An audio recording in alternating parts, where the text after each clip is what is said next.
Welcome back to Hank's True Barbecue. So I decided to build another hill country smoker, what I call my Hank's Hotbox. This is the result. I thought I'd showcase the details, how it changed from the previous version to the new version 2, I guess. Did throw some paint on it, as you can see. Hopefully that will mean less maintenance, but let's go through the details.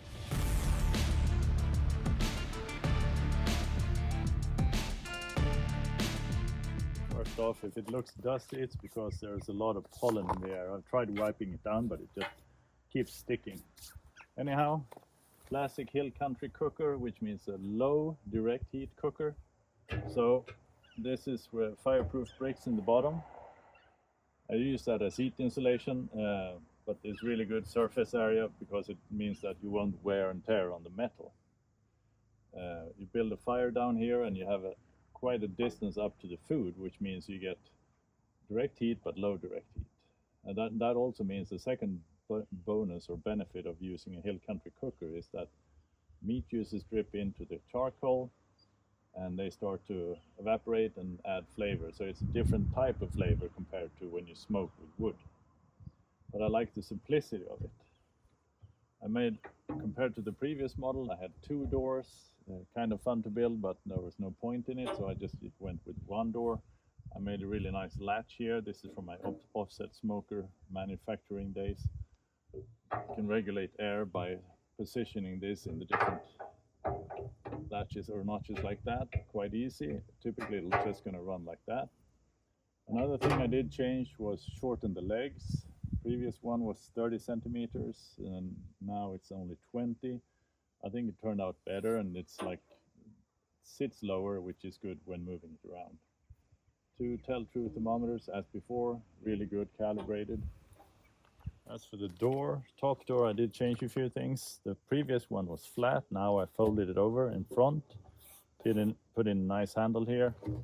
As you see, when you fold it up, it opens up quite easily, which means instead of sticking your hand into the grill, you can now work with it right here quite a lot easier. I think it's way better.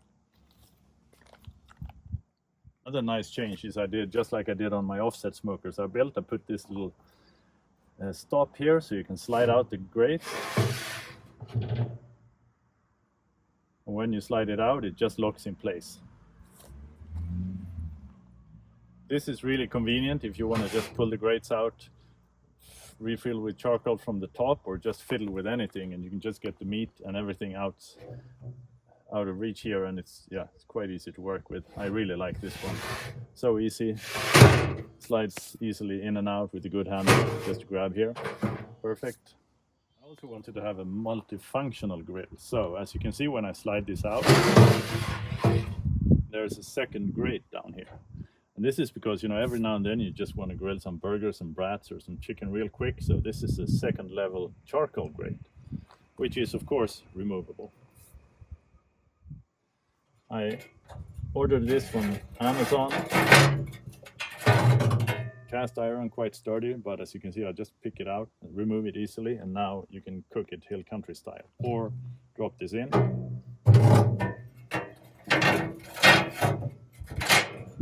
And now I can do some grilling. Quite simple but smart, and I like this picture frame style angle iron. I weld it up because that means that it's not in the way when cooking without it, but at the same time I can quite easily grab this cast iron charcoal grate and remove it. And this is what it looks like when you just build a fire down here, nothing in the way. And the third and final feature I wanted to showcase is I've been intrigued by rotisserie cooking. Haven't had one ever, so I figured I'll just buy something and plug in. I got this dirt cheap off of a store in Sweden called Shell & Company. So this is the engine, you just drop it in here. Get this one right in here. Right there, perfect fit. Let's plug in the cable. Switch it on, and Bob's your uncle. So I'm gonna try this out today. Gonna be real fun testing it out. So as you can see, it's kind of like a 3-in-1 cooker. As for the top vent, I simply welded up 2 square tubes. I didn't have a bigger one, but figured 2 of those together creates the same surface area, so that's gonna work just fine, I think. Overall, I'm really happy with how it turned out, so let's just fire this thing up and see how it runs. I did paint it on the outside, but not on the inside, on purpose.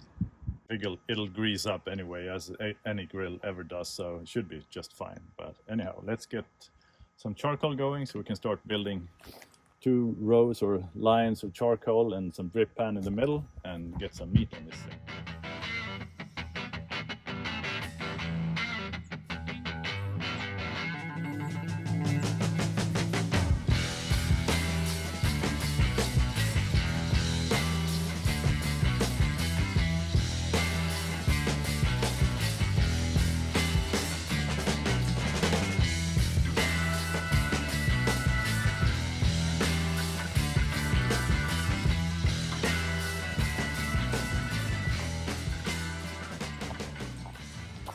I can get some hot charcoal in here.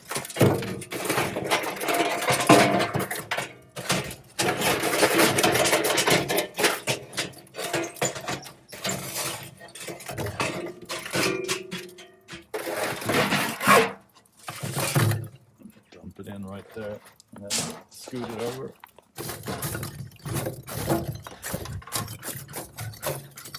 I want to get my drip pan in the middle. That should do it.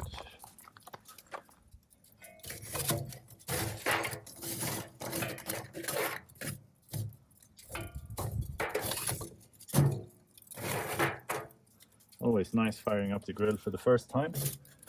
See how it behaves temp-wise. I'm gonna do a lamb roast on this one. Rotisserie lamb roast, so I'm not too worried about temps, but let's see where we end up.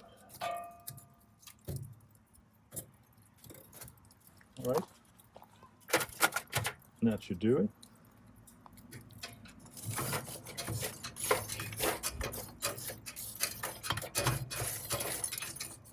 Just trying to clear the door a bit so I don't have to have the charcoal falling out, because I'm going to open this real soon to get some air going.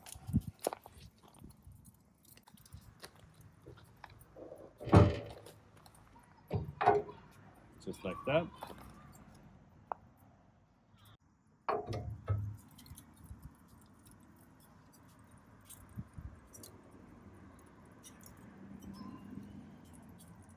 So we're getting up to temp. Time to get the spit in. Now the reason I cut the slits all the way is to be able to get this one in quite easily and out. I'm working on fabricating some kind of cover for when you don't use the rotisserie, but that's for another day. Sweet.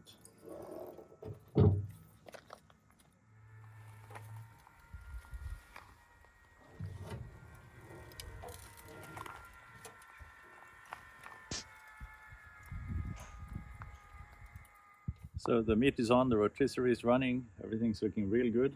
Temp is around 140-45 Celsius, which is around 300 Fahrenheit. I'll just let this one do its thing, test it out, learn the ropes, see if I need to refill charcoal, just play with it, and then I'll report back on the different ways of cooking, doing a full video later. So far I'm really happy with it. If you have any comments, let me know, drop a line below. Either way, thanks for watching. See you guys next episode.